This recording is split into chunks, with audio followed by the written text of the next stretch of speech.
What's up, everybody? You're watching Vagabrothers, and this is the best of the Southwest on two wheels, brought to you by Super 8 Hotels. In episode 2, we're traveling through Santa Fe, New Mexico to Taos along the high road, exploring cuisine, culture, and everything in between. Let's go.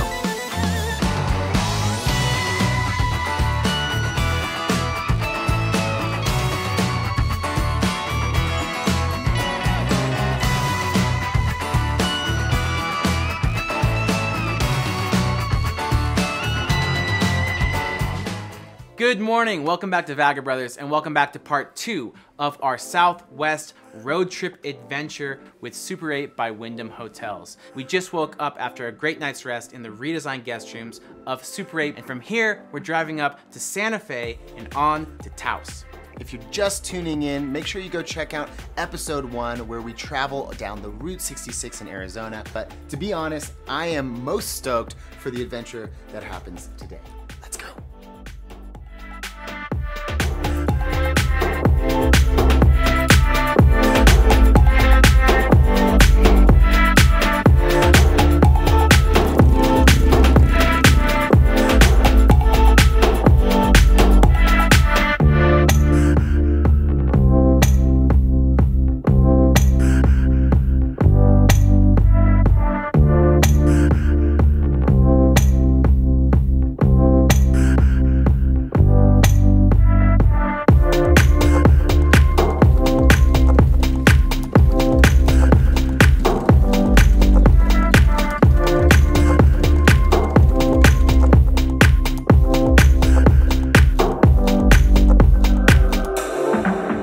Stop in New Mexico is Santa Fe, the highest and oldest capital in the United States. And even though we've just arrived, you can already feel how different this place is than the rest of the country. Santa Fe was built by the Spanish before the British settled Jamestown and the French founded Quebec, making this building, the Palace of the Governors, the oldest public building in the country. Let's go check it out.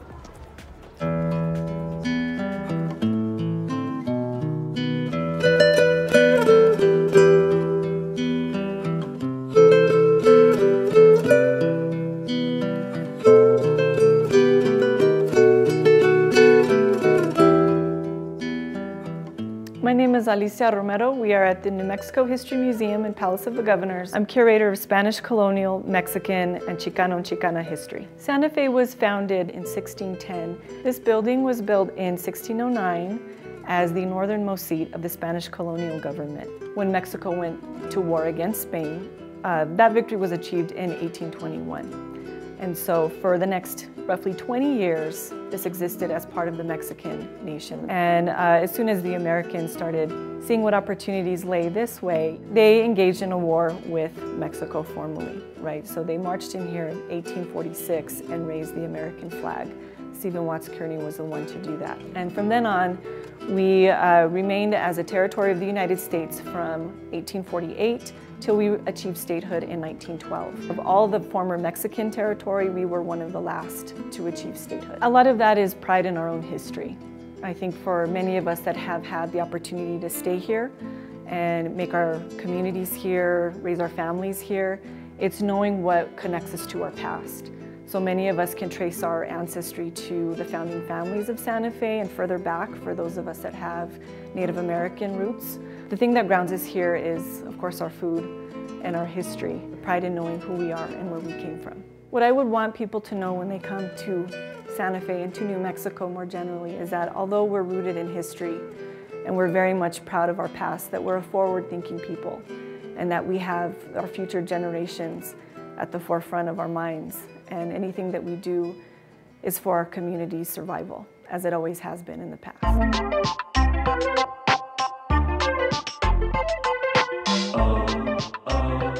Well, I'm super excited to be here in Santa Fe. This is a place that both of us have wanted to come to for a very long time. I think we're both fascinated by the history, by the blend of cultures, by the visual aesthetic, and to start things off in a building like this with so much heritage, coming here on motorcycles, you know? Totally, like modern day caballeros, rolling into town on our trusty steeds.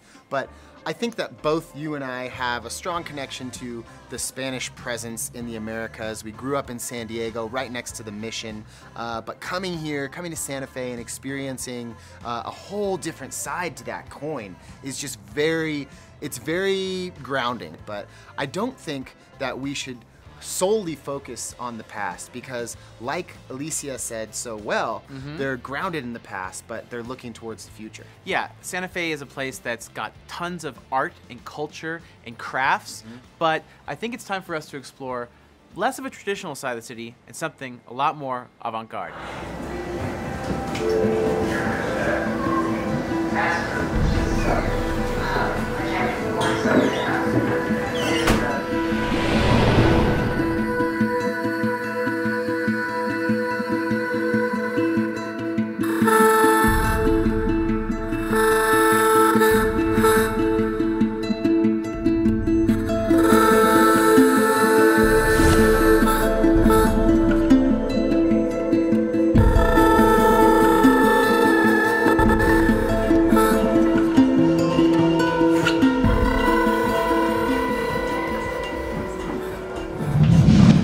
Feel a connection to you, brother, unlike ever before. It's like we're in the room together.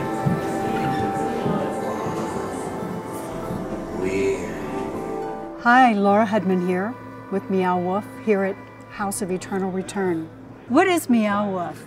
Well, Meow Wolf is an art collective that started in 2008 with a group of founders who had this incredible idea to come together and create art as really no one in Santa Fe had ever seen before, perhaps no one in the multiverse had ever seen before. So when you first enter, what you find is just a simple, traditional home somewhere in Northern California. And if you're wise enough, you'll start by checking the mailbox and you'll get a message there. So make sure you don't miss that. Then you'll enter into the home of the Selig family. You just almost immediately get the sense that something strange has occurred in this home to this family. And so there's a whole narrative side versus the visual aspects of the Meow Wolf experience at the House of Eternal Return.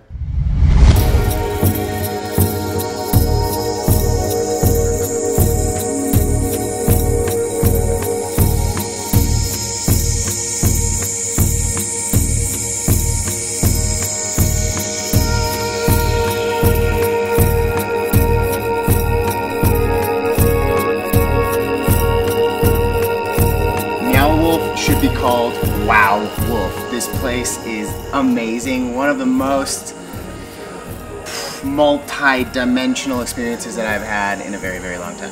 I think on this show we're all about breaking preconceptions, and I think a lot of people have a vision of the Southwest as creative, but within the confines of traditional arts and crafts, and this really just breaks the mold. And I think that it's psychedelic, it's crazy, and if you come to Santa Fe, you don't have to stick to the gallery scene.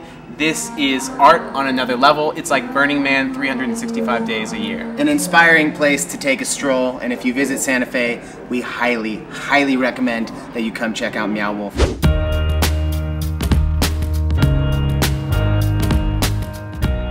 Food is central to the identity of New Mexico, and as we've discovered today, Santa Fe is a city that honors its traditions while looking forward in new directions. That's why we're having dinner at Radish and Rye, a farm-to-table restaurant that pays homage to tradition while helping redefine Southwestern cuisine. So we're starting things off with some pickled radish and rye whiskey before moving on to the main event.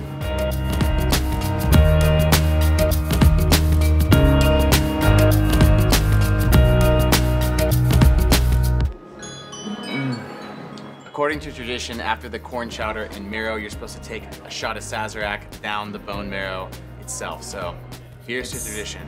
Like a meat eater's version of an ice luge. A shot ski. Here you go. Enjoy.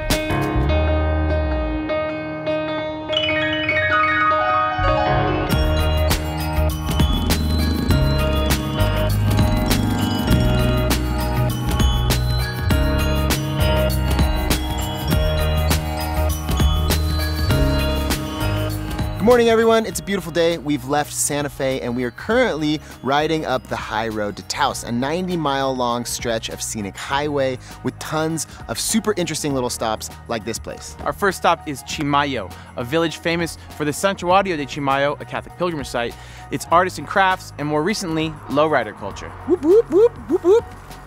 Welcome, Vagabrothers. I am Ray Ortiz, Chimayo, New Mexico, and this is Ortiz Gallery. Rugs is a source of income, and the incredible talent has developed throughout the years of some of the most beautiful rugs that money can buy. 400 years of weaving in Chimayo. Spaniards brought the sheep when they came. Within the years, they spread out and ended up in this village and still living here. Come on in. Thanks.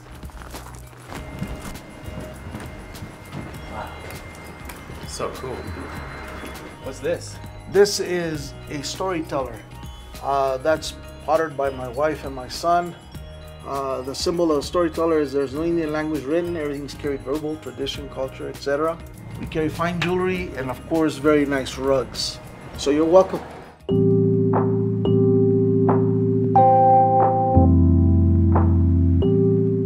What's the story behind this one? That is a Zuni Calabaza sterling silver ring, and the symbol of that is the water serpent. The water serpent represents life.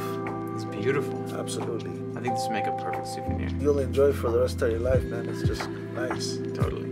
Thank you. All right. Let's get one for you. Are you buying? Nope. Nope. Okay, then I'm just gonna have to do a little bit of window shopping today.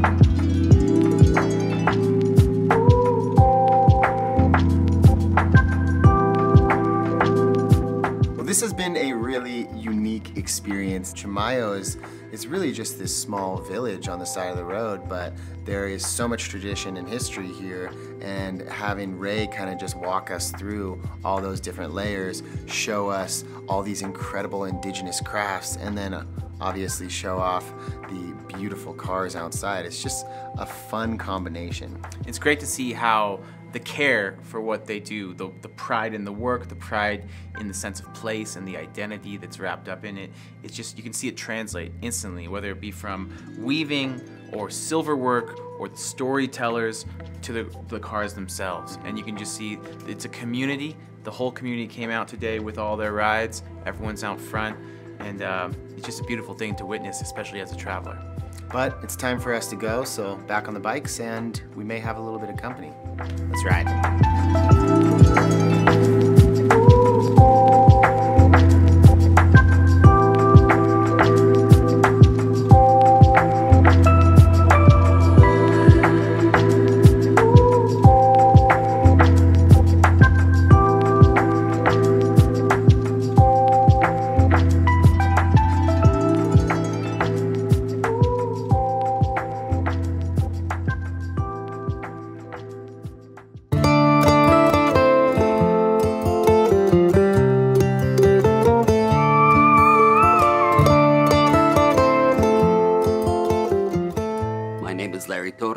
We're here at the Blvd Lujan House in Taos, New Mexico.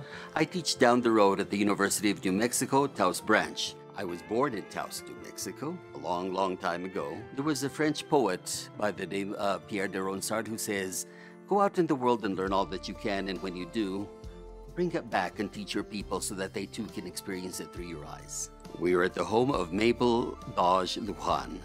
Blvd Lujan arrived here many years ago in 1910. She arrived and she fell in love with this place. She said, "I felt like I was in the Shangri-La upon earth, that place of perfection, that utopian place that we all dream about."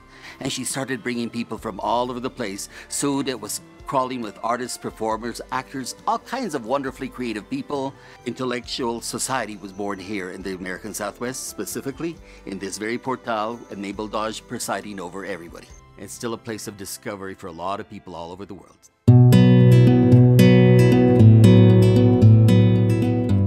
This place is incredible. It's so calm, and I can really feel this magnetic pull to this place, to this building. I can see why so many people have been drawn here. This has really hosted the who's who of the 20th century glitterati. We've had everyone from Aldous Huxley and D.H. Lawrence, Georgia O'Keeffe came through here, Tom Wolfe, Dennis Carl Hopper. Young. Dennis Hopper lived Bought here. the place, lived here. Yeah. He and Peter Fonda, the stars of the classic motorcycle film Easy Rider, came here. They shot in Taos during the film, and then they liked it so much, Dennis liked it so much, that he came back and decided he wanted to live here. And he and Peter actually edited Easy Rider in that building right over there. So I think it's just a really fitting place for us on this motorcycle adventure to make a pilgrimage of sorts. Yeah, I mean, you could not discuss driving through the Southwest on motorcycles without referencing the legendary film Easy Rider. And this building itself is just a wonderful place. It hosts creativity workshops, poetry, writing, all sorts of stuff. It continues to be a center of creativity in Taos itself, and it's just a certain place with a very specific vibe that attracts people. And I'm excited to explore more of this place. So although we'd like to sit here and start editing this film for you guys, I think it's time for us to explore a bit more of this beautiful part of America. Back on the bikes.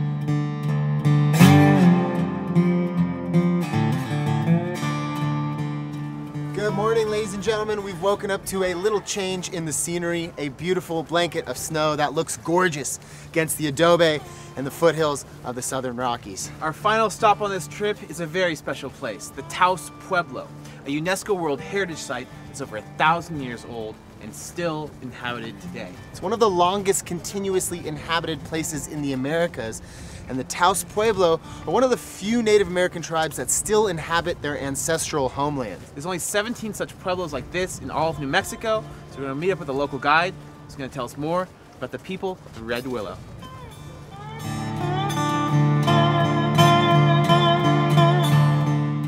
Hello, my name is Jaro.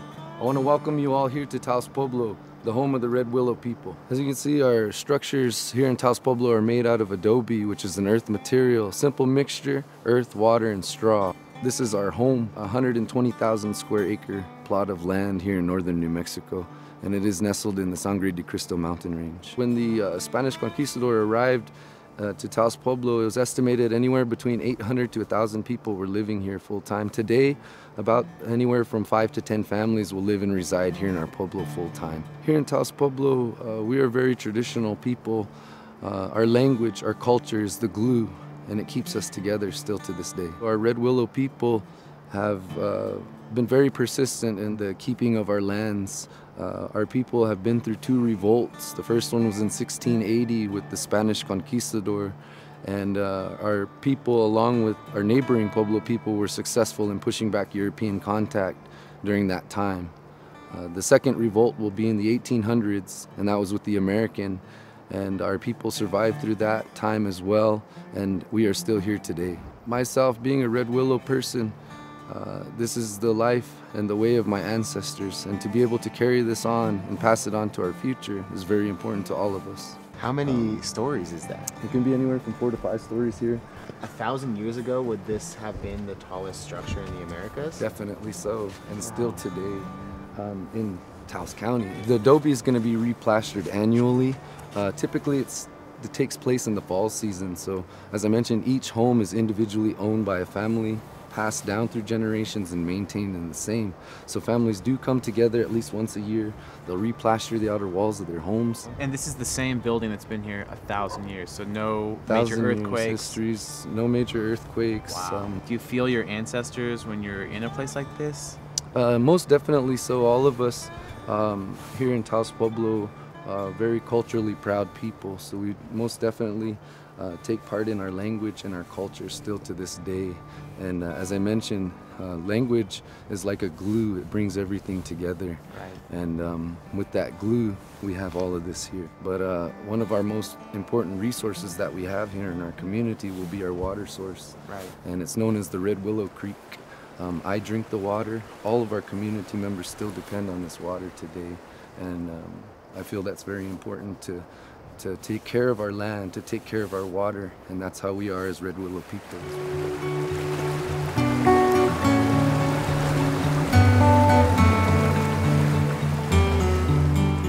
Well, I know that road trips are about the journey and not the destination, but the Taos Pueblo is quite a destination to end this trip on. There's just an energy here, really. This place is very special, and it really puts a lot of things into perspective. These buildings behind us are made out of things from the earth: wood, mud, hay, and water. That's it.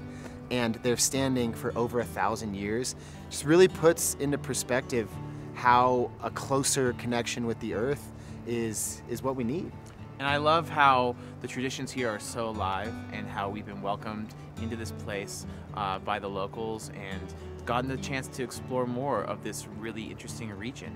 I think that Taos, it's a community that I'd never been to before. I'd heard a lot about. I'd seen this in Easy Rider, and to come to the places from that movie and have our own little version of it on this road trip has been really a special experience. I think we've just really seen all the different sides of the Southwest, and maybe not all of them because there are so many, but we've seen quite a few. I mean, starting off in Oatman with the Wild West, and then swinging through Kingman in Arizona and catching a classic car show and the diners, up into Williams in the mountains, and then coming into New Mexico has just been so eye-opening. This is one of the coolest regions in the US and arguably in the world. I'm really excited about how we got to explore New Mexico in this way. I mean, I think a lot of people have preconceptions about what the Southwest is, and from here, Meow Wolf, the food, the different arts and crafts, and the lowriders. We've just seen so many different sides of New Mexico. The weather? Yeah, the weather. Who knew it was going to snow? Like, we're filming this almost in summer, and it's coming down. So it's been a great road trip, and it's one that I highly encourage anyone who's interested in coming to this part of the world to repeat. So huge thank you to Super 8 for making this road trip possible. They have been the perfect road trip companion. If you want to find out more about Super 8, all of their info on their social is linked in the description box. As always, if you found this video useful, please give it a thumbs up, share it with your travel buddies, subscribe to Vagabrothers for more travel tips and vlogs from all around the world, and as we say, stay curious, keep exploring, and we'll see you on the road. Peace.